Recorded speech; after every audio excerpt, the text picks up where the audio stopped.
do not really touch anything on the remaining sections.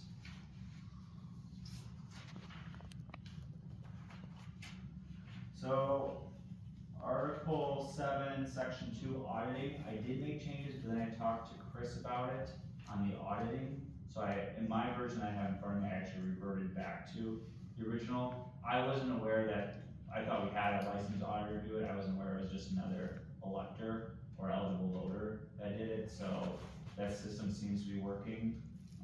We can certainly make a change if there's a wanting change. Remember, these are just my recommendations, right? So you guys on the board, you send it up to the district at the annual meeting, they vote on it. It's not what I want. So I did revert it back, so kind of disregard those changes in Article 7, Section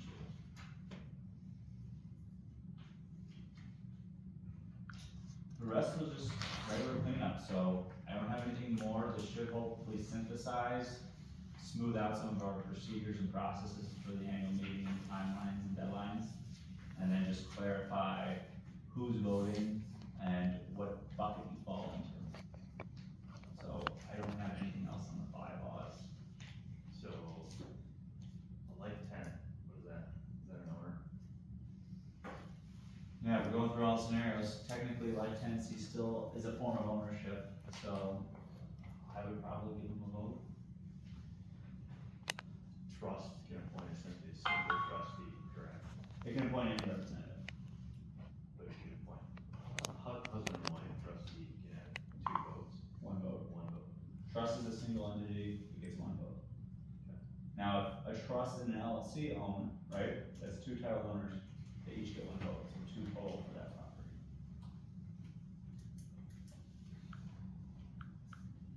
Is this gonna all be on your website for people to look at? So the plan would be, once the board consents to, I heard a whisper, so I'll answer the question. Once the board consents, we will post that there's gonna be on the agenda amendments to the bylaws. We will then post the red line and clean versions of the bylaws to the management district website, and then make copies available upon request. And I'll work with Lisa to make sure everything's very well posted and noticed. Okay. Question? You said 2 questions. So one is, regarding Camp Charles Dallas, it's a corporation, but the corporation is owned by the members. So does that mean the members can all vote, or does that mean that we can only designate 1 person? It all comes down to title ownership or on the tax roll. I would say based on if it's owned by the corporation, 1 person. And then what do I need to have to show that I am the one that's been designated to cast that vote? So we've had forms where people have signed as the representative, swearing that they have been appointed representative.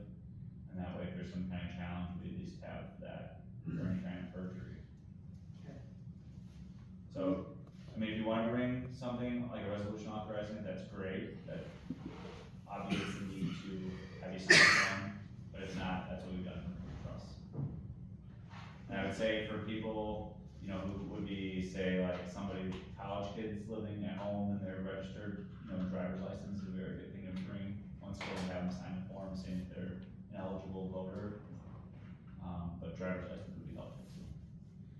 Could I open up to you to 1 more question? Who's the fact checker at when you vote? I was at the 4:15, like, town annual meeting, and it was very interesting. Yeah, I mean, is that the annual meeting too? You're looking at them? So. You're gonna check everybody coming in? Yeah, so in the past, we've had, depending on the location, we've had multiple cables, multiple tax rolls. I kind of float around as needed for any discrepancies. Yeah. Most times, we've not had any issues because people are either on the tax roll, or they bring their title with them. I know I've had some questions about trusts and multiple ownership in different entities before, so I kind of know some of those people.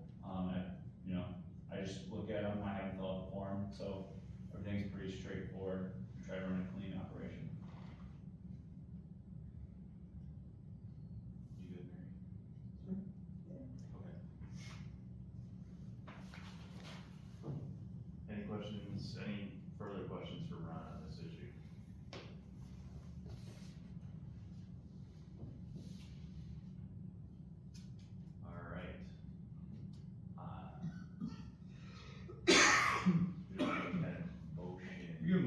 to recommend to at the annual meeting, the bylaw amendments as proposed.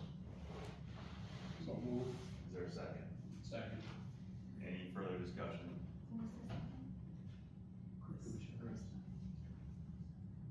All in favor? Any opposed?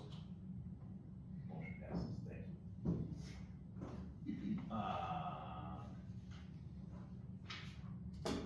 Preparation for annual meeting, discussion and possible action.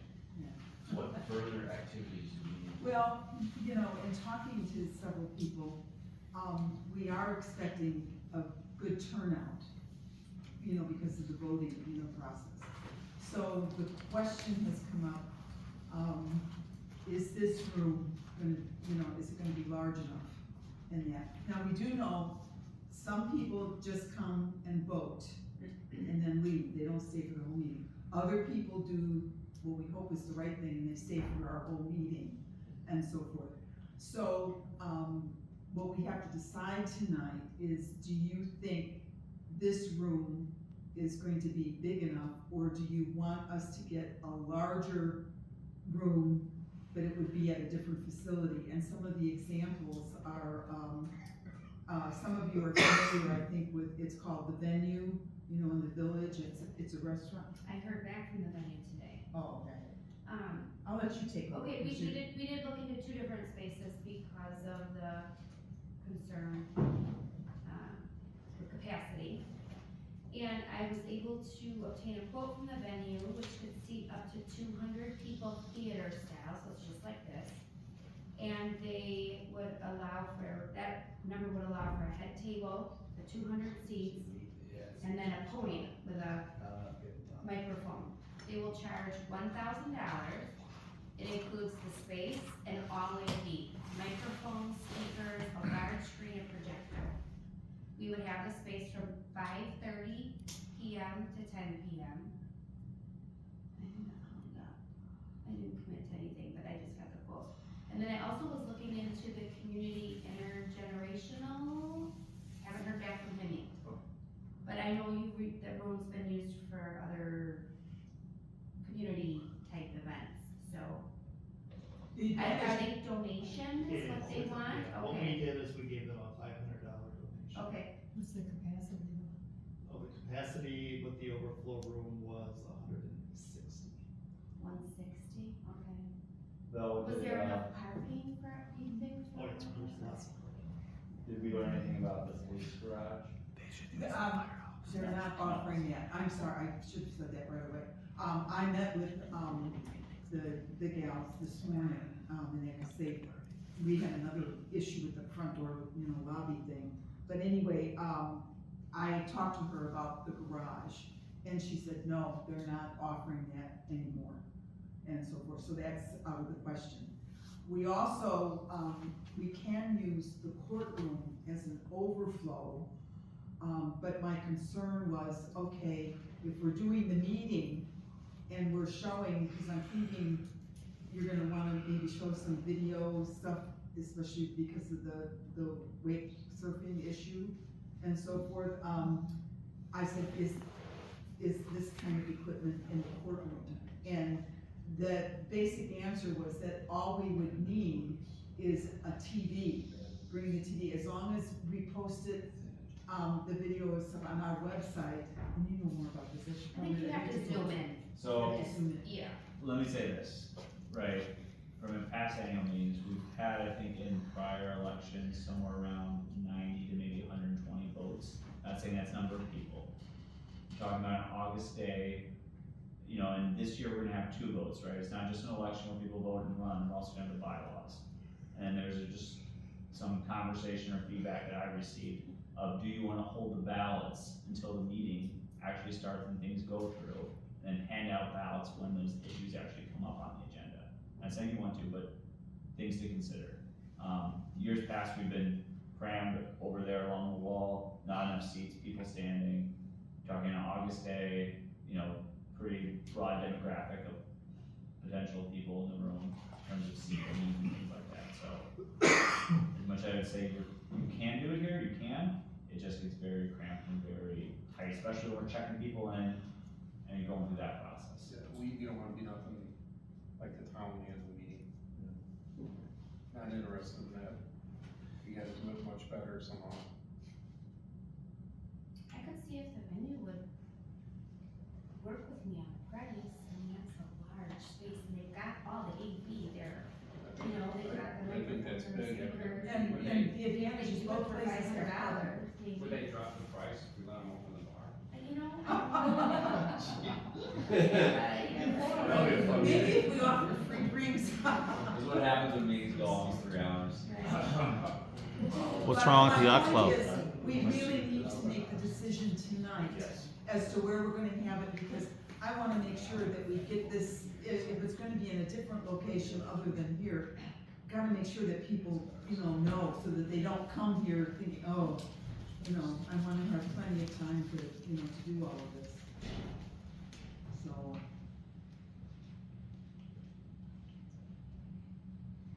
I'm flexible if the venue is, I mean, I think the issue people had with the town meeting was checking in. We need to have lots of room, we need to be transparent again, make sure the people, that are holding the liquor. I think you can have the I'm audio. gonna and interrupt. video. We've always been Well, transparent right. with our annual meetings and our voting.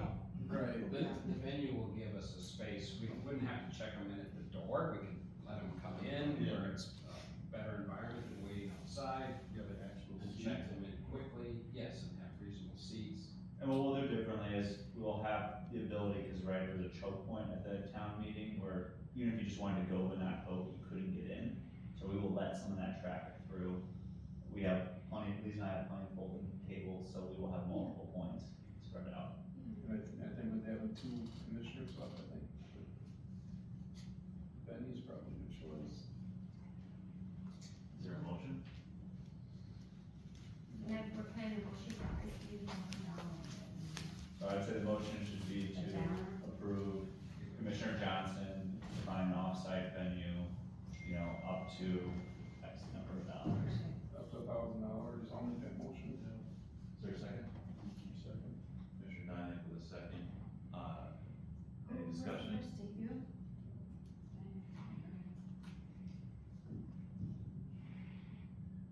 All in favor? Aye. Aye. Any opposed? Hearing none, that motion passes. So we need to get that locked down by, if that doesn't work out, we have to, the backup should Okay, be. she's waiting for my test. Yeah, we'll be able to lock it up before. If not, this is our fallback. Now, the other thing is, and I'm gonna leave this to Ron, because he's gonna handle a lot of the legal, questions with the people that come and vote. But we as commissioners are gonna have to help with the crowd and be around and accessible and, answer some questions that we can, or go get Ron if we have to. So that way, I think, things will run smoother. We've done this in the past somewhat, but I think we can, do a little bit, better where we're all just, paying attention to, to the crowd and saying, hey, get in this line or get in that line or, whatever. More check-in tables. No, we should be good. I don't anticipate. Meeting 6:30. Meeting is 6:30.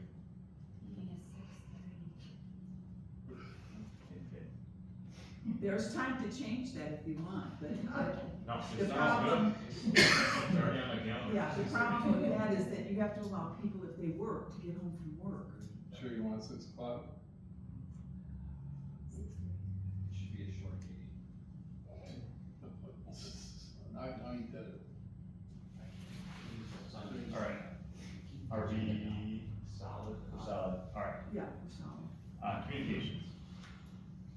nothing to report.